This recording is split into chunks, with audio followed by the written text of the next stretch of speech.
1823. While Joseph was praying to God, asking for the state of his soul, Angel Moroni appeared to Joseph Smith and introduced himself as a servant of the Lord.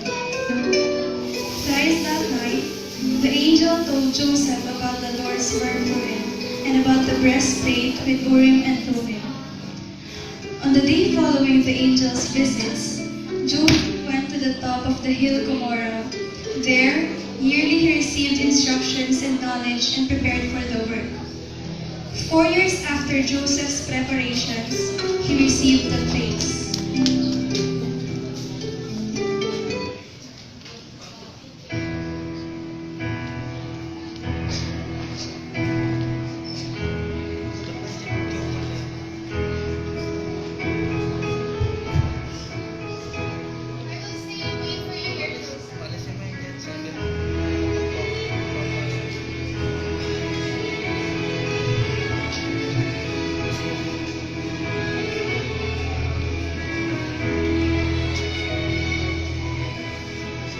Joseph, the time has come. He may now visit the place. He shall be responsible and take good care of them. Preserve and protect this place. You shall begin the work of translation, for the Lord has commanded you.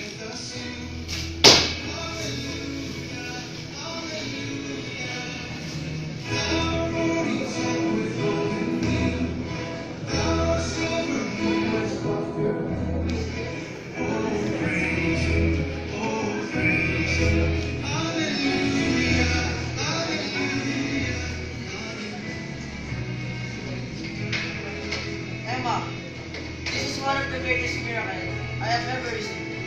And I know this is because this is part of the Lord's plan for us. Praise Him, He who has never forsaken us.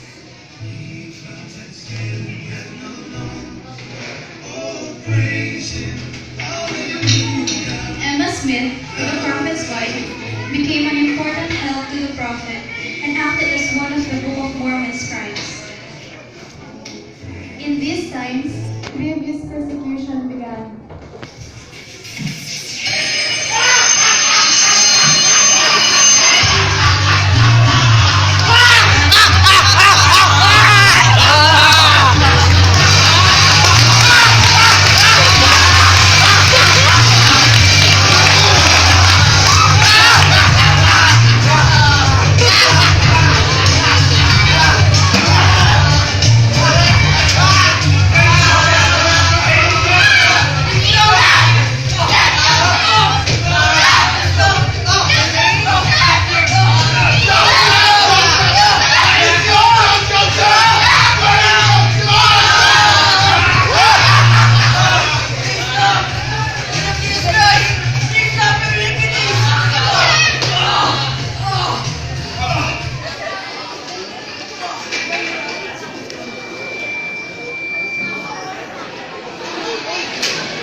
The Lord commanded me to protect the gold things.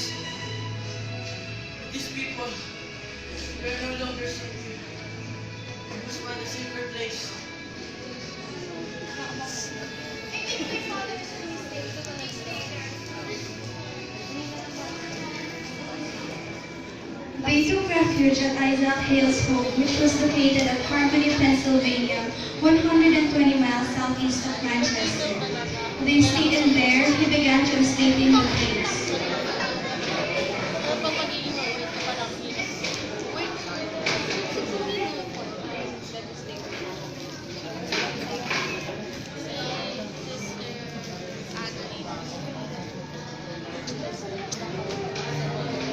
He was soon joined by his friend, Martin Harris, a well-to-do farmer who became his scribe.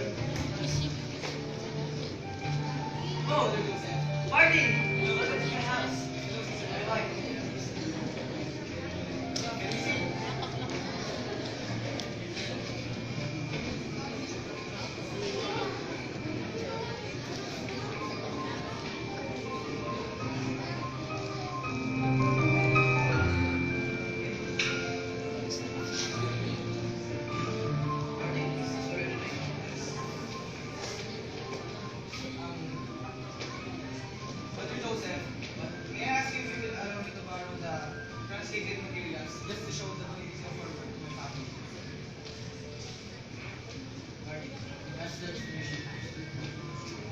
Joseph asked the Lord, but the answer was no.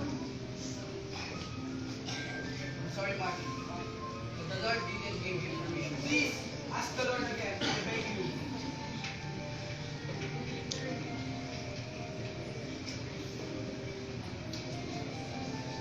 Joseph reluctantly asked the Lord for permission, but the answer was still no. For the third and final time, Joseph got the Lord's permission.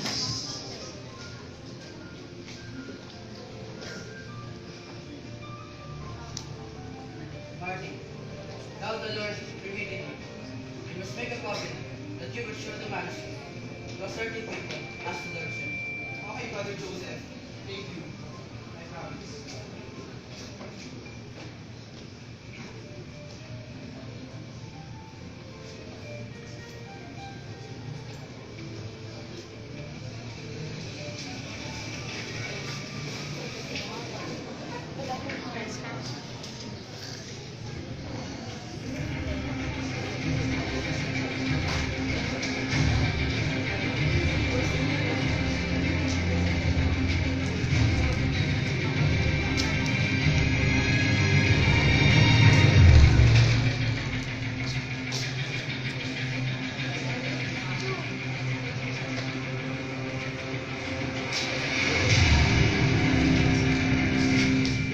Martin broke his promise, and the 116 pages of the manuscript were stolen.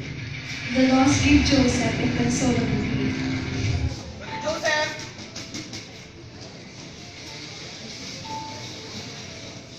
Martin. Brother Joseph, I'm sorry. Sabi na the manuscript. I lost the manuscript that the Lord permitted me to borrow. What? What shall I do? All my efforts to serve the Lord was gone. I have sinned. Because I am tempted the wrath of God. Should God be satisfied? The first answer, which I received from the Lord.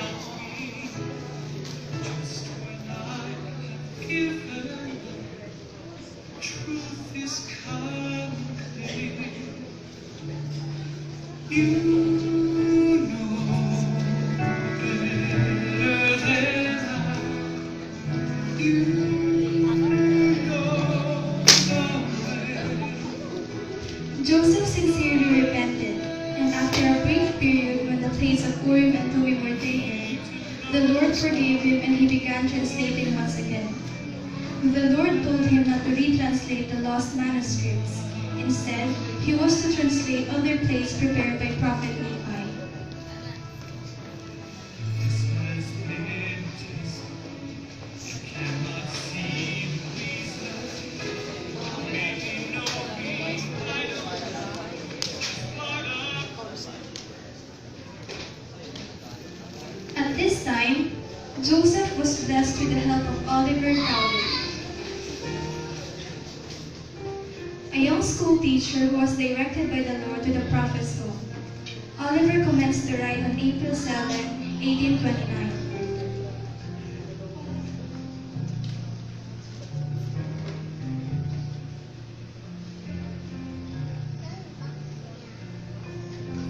Brother Oliver. The Lord suffered you.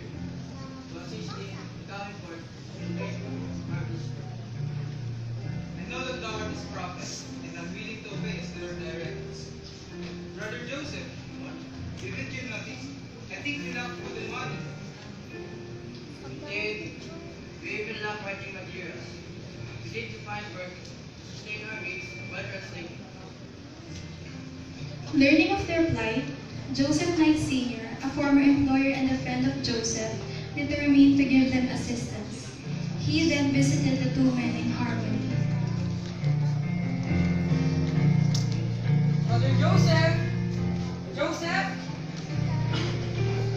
Oh, Brother Joseph! Joseph Knight, I brought some food and 9 papers for you writing. Thank you. Such great help.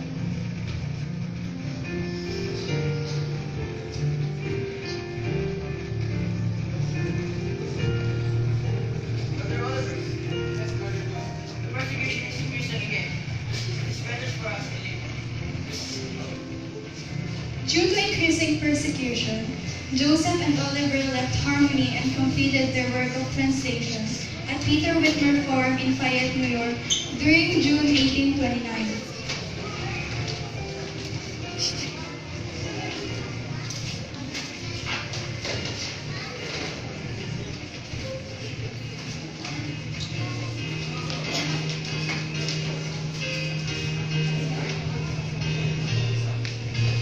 Later on, the Lord revealed that Oliver Cowdery, David Whitmer, and Martin Harris were to be the three special witnesses who would be permitted to see the Liahona, the Sword of Laban, the Gold Place, and the other place. These states have been revealed by the power of God, and have been translated by the power of God. The translation you shall see is correct. And I command you to bear the record of what you have seen and hear.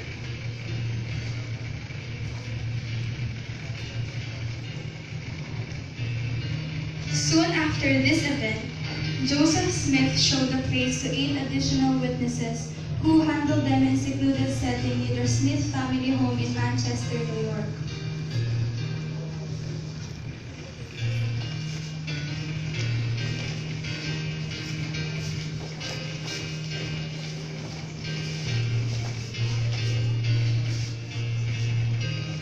Now we know that the word is true, and we shall testify of it.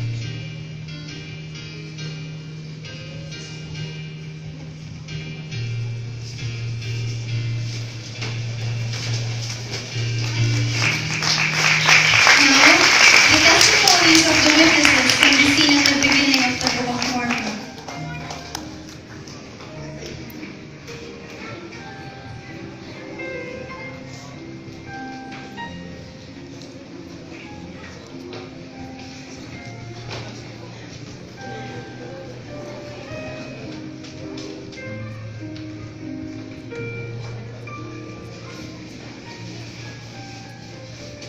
Joseph, you are required to pay $3,000 in order to print 5,000 copies of that book.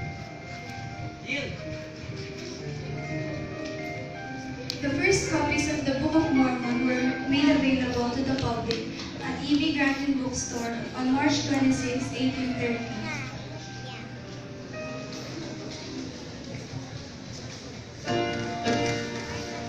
Now, as of March 2011, there are 150 million copies of the Book of Mormon distributed, and it was translated to 110 languages as of 2015. The Book of Mormon changes human lives. It is indeed another testament of Jesus Christ.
see